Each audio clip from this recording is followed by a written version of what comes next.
வணக்கம். நான் உங்கள் கோவிந்தராஜன். இது சப்தகிரி டிராவல் எக்ஸ்பி. கீழத்திருப்பதியில் கொடுக்குற எஸ்எஸ்டி டோக்கன் நிலவரம் இன்றைக்கி காலையில் 29 திங்கட்கிழமை. இன்றைக்கி காலையில் பாருங்கள் 4:30 மணி நிலவரம். 146 டிக்கெட் தாங்க அவைலபிள் இருக்குது. நைட்டு 2 மணிக்கு கவுண்டர் ஓப்பன் பண்ணி டிக்கெட் கொடுக்க ஆரம்பிப்பாங்க. ஒரு நாளைக்கு கிட்டத்தட்ட ஒரு 15,000 டிக்கெட் வரைக்கும் இதில் கொடுப்பாங்க. அதில் இன்றைக்கி காலை 4:30 மணி நிலவரப்படி 146 டிக்கெட் தான் அவைலபிள் இருக்குது. சாயங்காலம் 7 மணிக்கும் 8 மணிக்கும் ஸ்லாட் இது. இதுக்கு அடுத்தது பாருங்கள், காலைல 5:30 மணிக்கு எடுத்தது இது. இதில் 29 முடிஞ்சிருச்சு. அதுக்கடுத்து 30 ஆரம்பிச்சு அதில் கிட்டத்தட்ட ஒரு 15,000 டிக்கெட் கொடுப்பாங்க. அதுலேயும் 2,372 டிக்கெட் தான் அவைலபிள் இருக்குது. 29 முடிஞ்சிச்சு. 30 காலையில் விடிய காலையில் 3 மணிக்கும் 4 மணிக்கும் ஸ்லாட் போட்டு தரிசனத்துக்கு டிக்கெட் கொடுப்பாங்க. அதுவே பார்த்தீங்கன்னா 2,378 டிக்கெட் தாங்க அவைலபிள் இருக்குது. எல்லாமே முடிஞ்சிருச்சு. இதோட நிலவரப்படி பார்த்தீங்கன்னா மேக்ஸிமம் 6:30க்கெலாம் இன்றைக்கி எஸ்எஸ்டி டோக்கன் முடிஞ்சிடும். திரும்ப நீங்கள் கவுண்டர் க்ளோஸ் பண்ணுவாங்க. மறுபடியும் நீங்கள் உங்களுக்கு டிக்கெட் வேணும்னா நாளைக்கு காலையில் தான் கவுண்டர் திறப்பாங்க. நேற்று இப்படி தான் கூட்டமாக தான் இருந்தது. இன்றைக்கி கொஞ்சம் கூட்டம் கம்மியாக இருக்குன்னு நினச்சோம். இன்றைக்கும் அதே மாதிரியே கூட்டம் அதிகமாக இருக்குது.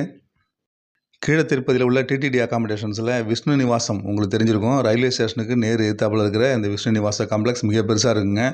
இதில் பார்த்திங்கன்னா ஆஃப்லைன் ஆன்லைன், அதாவது நேரடியாக போய் ரூம் எடுக்கலாம், ஆன்லைன்லேயும் ரூம் எடுக்கலாம். ரெண்டுமே வசதி உள்ள ஒரே ஒரு டிடிடி அகாமடேஷன் திருப்பதியில் இருக்கிறது இது மட்டும்தாங்க. வேறு எந்த இதுலேயுமே சீனிவாசம் மாதவம் எதுலேயுமே பார்த்திங்கன்னா நேரடியாக போய் எடுக்க முடியாது. இந்த விஷ்ணு நிவாசத்தில் மட்டும்தான் 2 வகையிலையும் அகாமடேஷன் எடுக்க முடியும். இந்த விஷ்ணு நிவாசத்தில் 4 வகையான ரூம் இருக்குங்க. Standard room, standard AC room, அப்புறம் ஏசி சூட்டு, நான் ஏசி சூட்டு அப்படின்னு 4 வகையிலையும் ரூம் இருக்குது. இதில் ஸ்டாண்டர்ட் ரூம் பார்த்திங்கன்னா 196 ரூம் இருக்குங்க. ஸ்டாண்டர்ட் ஏசிலையும் 196 ரூம் இருக்கும். அதுமாதிரி ஏசி சூட்டு, நான் ஏசி சூட்டு ஒன்றுலையும் 8 ரூம் இருக்குங்க.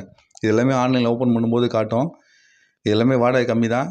நான் ஏசி ரூம் 300 ஏசி ரூமு 800 கிடைக்கும். அதுமாரி நான் ஏசி சூட்டு 500 ஏசி சூட்டு 1300 கிடைக்குங்க. அது இந்த ரயில்வே ஸ்டேஷன் நேர் எதிர்த்தாப்பில் இருக்கிறதுனால எப்போதுமே இது பிஸியாகவே இருக்கும்.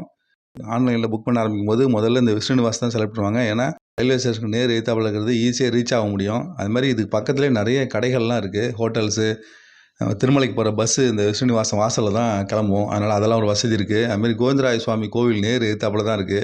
இந்த மாதிரி வசதிகள் நிறையா இருக்கிறதுனால விஷ்ணு நிவாசம் எப்போதுமே ஆன்லைனில் பிஸியாகவே இருக்கும். அதுமாதிரி ஆஃப்லைனில் இருக்கிறதுனால க்ரௌடு எப்போதுமே இருந்துகிட்டே இருக்குங்க. ஆனால் அந்த க்ரௌடெல்லாம் கிரவுண்ட் ஃப்ளோரோடு சரி, செகண்ட் ஃப்ளோருக்கு அப்புறம் தான் ரூம் ஆரம்பிக்கும். அதெல்லாம் ரொம்ப பீஸ்ஃபுல்லாக இருக்கும். ரூம் எல்லாமே ரொம்ப ரொம்ப நீட்டாக இருக்கும். பெரிய ரூமாகவும் கிடைக்கும். இதில் இந்த விஷ்ணு நிவாசத்தோட ஃபஸ்ட் ஃப்ளோரில் லாக்கர்ஸ் இருக்குங்க. லாக்கர்ஸ் ஆனால் கம்மியாக தான் இருக்குது. எப்போதுமே இது ஃபுல்லாகவே இருக்கும். அது கால நேரத்தில் போனால் மட்டும்தான் கிடைக்கும். மற்ற நேரத்தில் லாக்கர்ஸ் நாட் அவைலபிள்னு எப்போதுமே பர்மனெண்ட்டாக போர்டு வச்சுருக்காங்க. அதுமாதிரி அன்னதானம், அந்த லாக்கர்ஸ் இருக்கிறதுலேயே அன்னதானம் கொடுப்பாங்க. இந்த டைமிங்க்கு மட்டும் வரும். அங்கேயே செஞ்சு போடுறது கிடையாது. வெளியிலேருந்து சாப்பாடு வரும். அந்த டைமிங்க்கு காலையில், மத்தியானம், நைட்டு 3 வேளையுமே அன்னதானம் இங்கே வரும். வேணுங்கிறவங்க அதை யூஸ் பண்ணி தங்கிங்க. ஆஃப்லைன்லேயும் சரி, ஆன்லைன்லேயும் சரி ரூம் எடுக்கக்கூடிய வசதி உள்ள இந்த விஷ்ணு நிவாசம் டிடிடியோட அகாமடேஷன் ரொம்ப ரொம்ப சீப்பான அகாமடேஷனை ட்ரை பண்ணி பாருங்கள். நன்றி, வணக்கம்.